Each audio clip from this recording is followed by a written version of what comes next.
I thought today we'd have a little catch up and speak about the new boys in the Championship. Let's talk Oxford, Portsmouth, and of course, Derby County. Let's go. In this video, we're going to go club by club, look at the story so far, the squad in real detail, and the key metrics that could be defining their season. Let's begin at Pride Park and discuss Derby County. They currently sit in 22nd place. 27 points for Paul Warne's side so far, and the start of the season did look promising, but now their current form is a really big concern. 6 straight defeats in the Championship. They haven't kept a clean sheet in 8 matches, only 1 away win this season, and this looks like their most difficult period so far. The most out-of-form team in the Championship lost to Cardiff 2-1 yesterday as of recording. And as expected, the fans are starting to really build their concern. And Paul Warne's position, although from the reports, seems quite strong within the football club externally and within the fan base. I think there's some really quite growing frustrations, and I use the word again, concerns, because this league is brutal. You go on a really bad run and suddenly you are more than just in the thick of a relegation battle, but you can start drifting away and drifting out of sight. But let's take a look at the squad in more detail and perhaps shine a brighter light on some of those issues. The first thing to point out, this is the 3rd oldest squad in the Championship, and that's not unusual. We know Paul Warne likes to build a slightly more experienced, robust team. Comes with its positives and its negatives. And if we look deeper into the back line first, there's been a fair bit of rotation. There's been a real sense of rotation defensively, and that could be down to the fact that with quite a few of these positions too, although we start defensively, as you look into those midfield areas too, there's been a lot of players there. There is a lot of names on this sheet, and we did a video looking at the title race, and it was a far almost cleaner list. There aren't as many players on the list in those teams compared to teams down there. And that's quite common because you're losing games. You're naturally changing and finding different solutions. And with injuries too, you're having to look at different options in different areas. But we also know consistency and clarity is key. But like I said, that's sometimes easier said than done. If we look at the back line first, look at the centre-backs, actually, the last few back threes haven't actually included one of their top 3 most used centre-backs. Adams has done a really good job for me. Every time I've watched him, I've been really impressed by him. He's played in midfield. He's had a go at centre-back in the last couple of weeks. Some of the full-backs have had to play in that back 3, and we saw a back 4 for a period. It's now back to a back 3. Again, that's down to as much tactically, I imagine, actually also to availability as well. But again, that's not easy. The injury to Curtis Nelson recently hasn't helped. You can see how many games he's played. 27 matches, only missed 2 games. If you look at that entire back 3 of those 3 positions there, the right to left and the central defenders, he's comfortably the most used defender. So losing him is a really big blow. And the rumours of Cashin too can't be helpful. I don't think he will leave in January. The reports suggest that he's not for sale, and if he does go, it'll be the summer. But if you suddenly lose Nelson and Cashin, or if you lose Nelson, and this window's always troubling when you're hearing rumours about a player, and that's far from ideal. If you look into the midfield department too, plenty of change there as well. Plenty of change. And again, we've got players having to play in different areas, and that's not nice. And that lack of consistency can come down to the fact that they've rotated between a real variety of formations. According to WhoScored, they've actually rotated between a variation of over 5 different formations this season. And that can sometimes be slightly misleading because a back 5 can be a back 3, and that can go down as 2 different formations. But we know Paul Warne last season was very, very stubborn in the idea that the back 3 was the way forward. We've seen him play a back 4. We've seen him play with a narrow midfield. The use of the wide players too. It's really been Mendes, Lang or Jackson in those wide positions, but you can see they're 6, 7 games each. They haven't always played with wide options. The last couple of weeks, it's been wing backs with 2 more central options. So there's been a lot of rotation, and that's not uncommon when you are on a run where you're struggling to find wins and you're losing 6 straight games in the Championship. You're going to make changes. Your manager's going to have to do different things to find solutions. And if you look into the attacking areas, the 3rd lowest XG in the league, that's 30 goals, 30 XG, the 3rd lowest number of shots on target with 95-2. Jerry Yates has been a striker. I think that's also important to mention. He's been the out-and-out number 9. He's been the most used striker for Derby this season. Only missed 3 games, 9 goal contributions for him. So who was going to do that? Jackson can play up front, but like I said, he's been playing in those wide areas as well. James Collins has left in this January window. A new player has just come in from abroad, Salverson. So maybe he could be another option in that forward position. But Jerry Yates has definitely been that number 9. a standout stat, and I said I would bring you a standout stat, and maybe one that does shine a bit of positivity, but also a key indication as to the strengths of this team, is they've actually scored the second most set plays of 13 goals. And actually, that's 40% of their goals have come from set pieces. So, look, there are clearly, if you look at the XG, and again, that's not for everybody, but it does give us a creative idea as to what this team is doing. A lot of their chances are coming from set plays, and 40% of your goals coming from set pieces is good, I'd say. Some will say, is that sustainable? Is that something that you can continue? Is that an over-reliance? Maybe, but if you're good at something, play into your strength, especially when you are looking to just stay in the division. Those fine margins are key, and we come back to fine margins, and we talk about the idea that you've got to win in those really small moments. If that's a corner or a set piece or a different variety of set piece opportunity, you've got to make the most of it. I know Nelson was a really big part of that. He scored a really good number of goals from set pieces this season. Again, that has come from other players, but you look at that and you go, right, if we can hold on to that, they're going to be a real threat from set plays. So that's the standout stat for me. That's the standout stat. Is their ability to be quite threatening from set piece situations. But if you look at their squad, a lot of rotation, positives and negatives, I'd say. But their current form's the big concern. It looked as though Derby County are going to keep hold of Paul Warne. They kept hold of him last season when that position looked quite worrying in League One. They were loyal. They kept hold of him. They got promoted. But we also know Paul Warne's record in the Championship isn't one of the best at all. So it looks like it's going to be stick or twist, but reports suggest they're going to back him in the window. They do need some help, especially at the back. They need to bring in some reinforcements. But yeah, it's going to be interesting. Derby County fans, let me know how you feel. You're the only team out of the new boys that are currently in the bottom three, and I imagine with the current look of things in the league, that's where you're going to be most worried. Are you Paul Warne in or out? Let me know down below. Portsmouth next. Not a great result yesterday. Another very quite heavy away defeat. I've actually written here, if it's a home game, you've always got a chance. Away from home, not so much. Only one away win this season. Most away goals conceded out of every Championship team with 38. That's not a good return whatsoever. It's a busy squad, isn't it? A lot's happened. They've used the second most number of players in the Championship with 32. Let's start with the goalkeeper, Nicholas Schmid. I think on the whole has looked pretty good. We're speaking after, I think, his worst performance in a POMPEY shirt yesterday. His first 2 goals against West Brom were shambolic, but I think he's looked all right. And I also think it's important to mention with Schmid, was he ever meant to come in straight away and be the number one? He came in and everyone was like, hang on, we've got Will Norris here. He's just been our number one goalkeeper through a League One winning campaign, has looked good, and there were slight flaws in his game, but in League One he sort of got away with it. The jump to the Championship was far too much of a step. And actually, that's something that we're going to speak about with Pompey later. If you look at the League One stars, they've really struggled to step up. But I'll save that for later. But Norris is a good example of that. Schmid came in, though, and almost had to be the number one because you couldn't have Norris. Archer is definitely second choice. And Schmid got thrown into it slightly. And he's never played in England before. He does have consistency issues. We saw that yesterday. But he also can, out of nowhere, look like a brilliant, quite actually exceptional shot stopper. He's made some brilliant saves. That clip against that sort of period against Swansea, where he made about 2 or 3 world-class saves in a row, was fantastic. But he also was prone to a silly mistake like he did on 2 occasions yesterday. But it had to be done, and Schmid now is the number one goalkeeper for Pompey.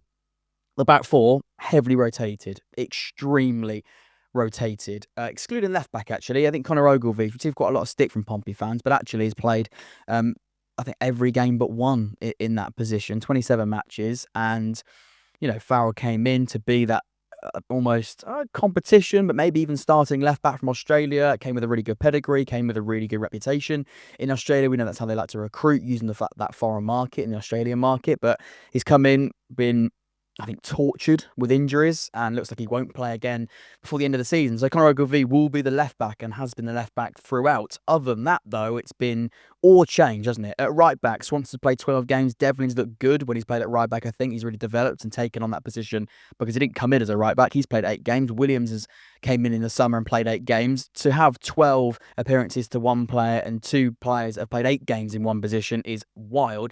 As for centre back, though, even crazier. Paul and Shaughnessy, I think, were probably the intended pair in pre-season to play at centre-back, but actually Marlon Pack has played nearly more games there on his own, and he is not a centre-back. He should not be played centre-back, and I think Pompey fans are starting to maybe give up a little bit on that. At the start, it looked like he was moved there because he had to move there, but because his legs were really struggling in the central areas of the pitch.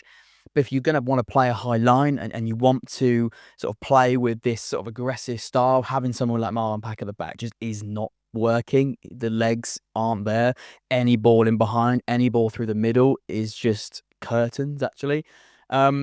It was a short-term fix, but he's played 14 games there now, and it really is not for him. They tried to bring in some players in there. You can see they've had Williams play there. McIntyre doesn't look great there at all this season. Regan Paul struggled with injury. Shaughnessy hasn't stayed fit whatsoever. Rob Atkinson's come in on loan for Bristol City.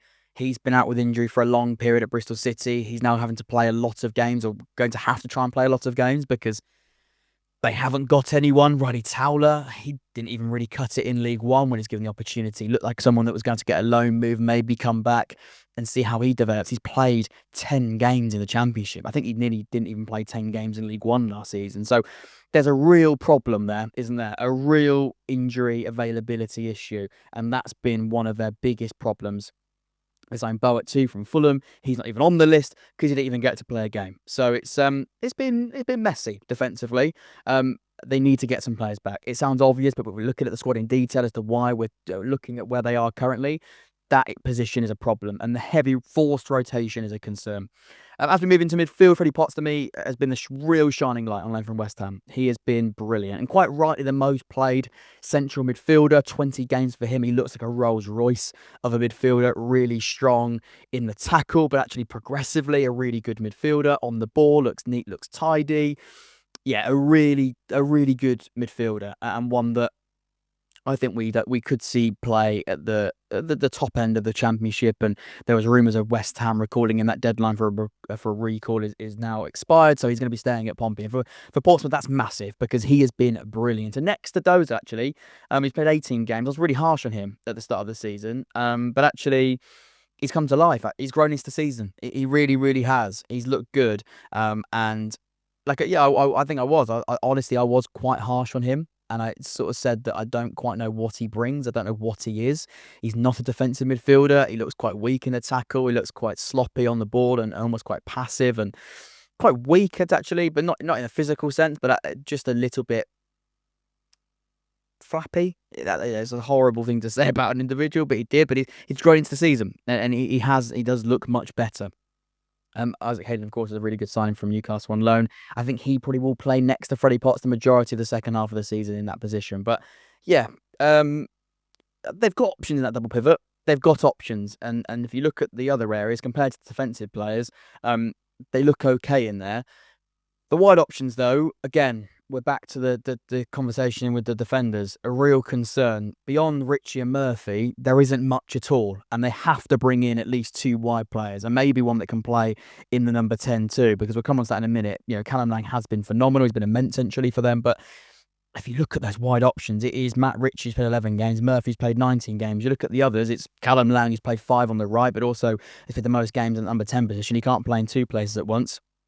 There's left-sided players. It's Ritchie who plays on the right. Sorensen who's been sold, and Silvera has been recalled and sent back out on loan somewhere else in League One. So it is Murphy on the left-hand side, and it's Ritchie on the right-hand side. Paddy Lane's going to be out injured for a long time, and again, he's another example of a League One player that just hasn't stepped up. He looked good in League One, looked really good, really frightening, but he just looks out of it, doesn't he? He looks out of fit, out of rhythm, out of form, a real lack of confidence, and hasn't ever taken this season and grasped the season with 2 hands, which is a real shame. But they need reinforcements in those wide areas, because we saw against West Brom, if you rotate that position like you want to do, because you need strength and depth away from home in particular, when you've got home games that you're almost relying and banking on if you're Pompey at Fratton Park, you've got nothing. You've got absolutely nothing in that position. So they need reinforcements desperately.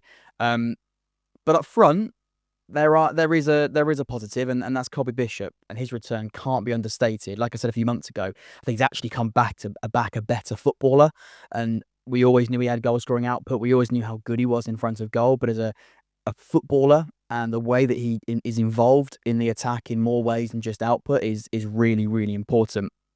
We've seen a fantastic improvement in the way they've built up, and that comes down to having a real focal point, having someone who's not afraid to play with his back to goal, drop deep, and almost transition the ball in a real mature way, and in a way that you look at the other options, they couldn't really do it. I think Almahony, as I'm going to go. I'll be honest with you, pronunciation never been my strong point. He's been injured. Sadie, again, I'm not quite sure what Sadie looks like in the Championship. Looked handy against Middlesbrough. Beyond that, though, he's not a Championship footballer, I'm afraid.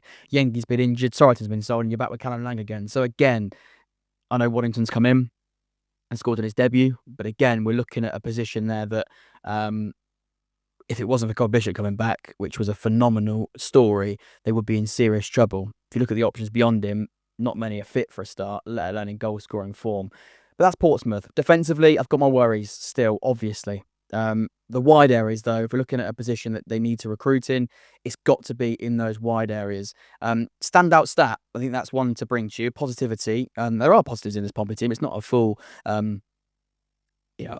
although you did lose 5-1 yesterday, I don't think it's the end of the world. We know their home form is brilliant, and any team looks to be feared at Fratton or fears to play at Fratton Park, and that's a really good asset to have. And if you've got a stadium that has that infectious feel about it, you've definitely got to use it to your advantage, and they are doing that. That's the big one.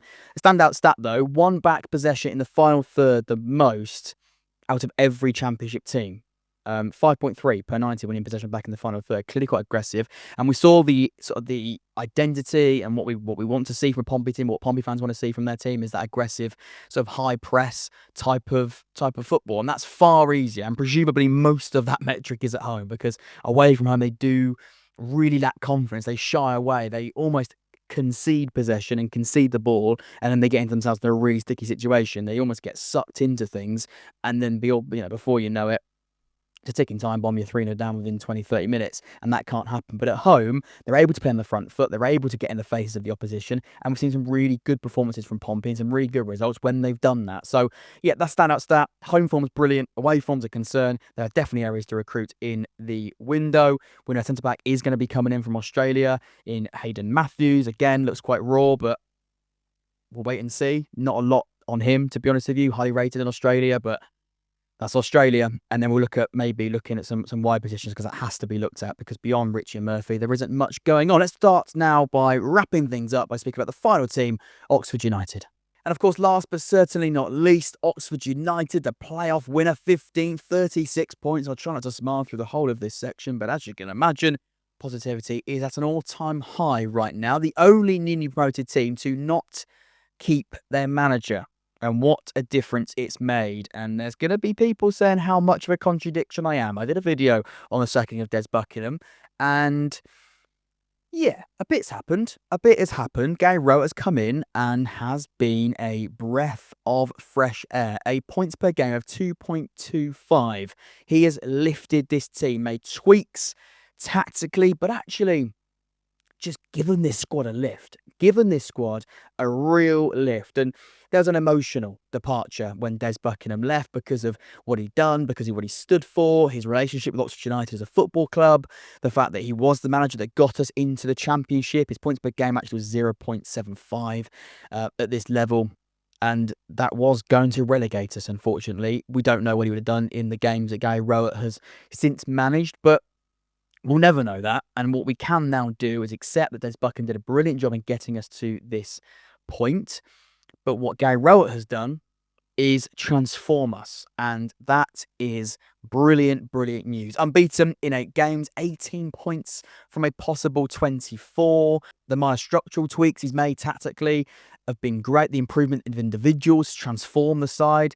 Players like Will Volks look to almost a shadow of himself, the one that won Player of the Season at Sheffield Wednesday. He was lost when Des Buckingham was here, but Guy Rowett has now made him a really important player next to Cameron Brannigan. He's been immense. Plachetta too, a very one-dimensional winger. Before Wright came in, he now looks like our biggest threat. If you told me that before the appointment, I'd have laughed at you, because he was not at the level. He now is really, really important. His role in and out of possession is absolutely crucial.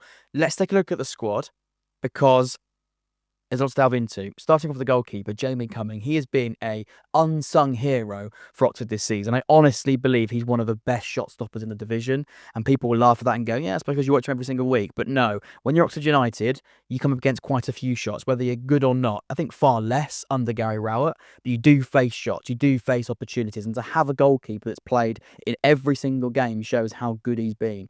And he's played 29 games, he's played every single minute.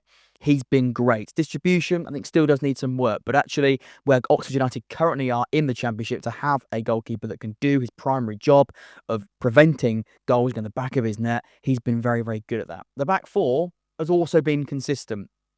And that's, again, so important. A crucial asset to a team's cohesion is a solid back four. And we've seen that. We have seen that. Peter Kioso has been that first choice right back. Sam Long's had injuries. But Kioso looks to be that first choice right back. If you look at the central defenders, it's Kieran Brown and Elliot Moore. Nelson looked like a really good defender online from Leicester. He had a really bad injury. And Moore is currently out injured, and Helix coming from Huddersfield looks fantastic. So it's going to be a real headache. Nelson shouldn't be too far away. Moore is not far away from returning. Kieran Brown has been immense. He's played alongside Jamie Cumming, an outfield player that's played every single Championship minute, and he's been great. Absolutely great. He's played 8 games at left back, 21 games at centre back. There's options at centre-back. There are, but Brown and Moore, I think, will be the preferred two. Hellick maybe comes in and you shift Brown out to left-back, where Greg Lee has played the majority of games, 15 matches for him. But a consistent back four. And if you look at the other teams we've spoken about in Derby and Portsmouth, there's been so many changes, maybe in and out of their control. But at Oxford, somehow we've managed to be fairly consistent with a back four, and definitely with our goalkeeper. As we move into midfield, I think now it is Will Vaulks and Cameron Brannigan as that preferred pair as the two central midfielders. It used to be a single pivot and two sort of advanced 8s or 2 10s, and Will Vaulks, I think, struggled in there. He did struggle in there, and the exposure that he felt when he was just that single pivot was not playing to his strengths at all. Next to Cameron Brannigan, he's got that.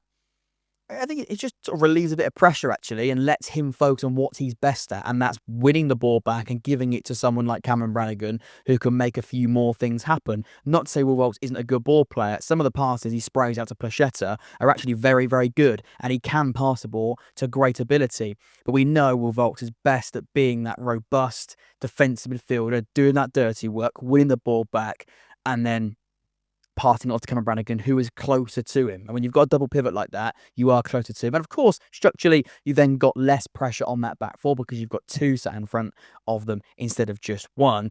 In the attacking midfield position, Ruben has been that main man. Al Mazzuni, I think, is like second choice under Gary Rowett, maybe even third choice, and what he maybe looks like as an option in there. Is he a deeper player? Is he number 10? I'm not sure, but Rodriguez looks to be that number 10. He's played 12 games in there.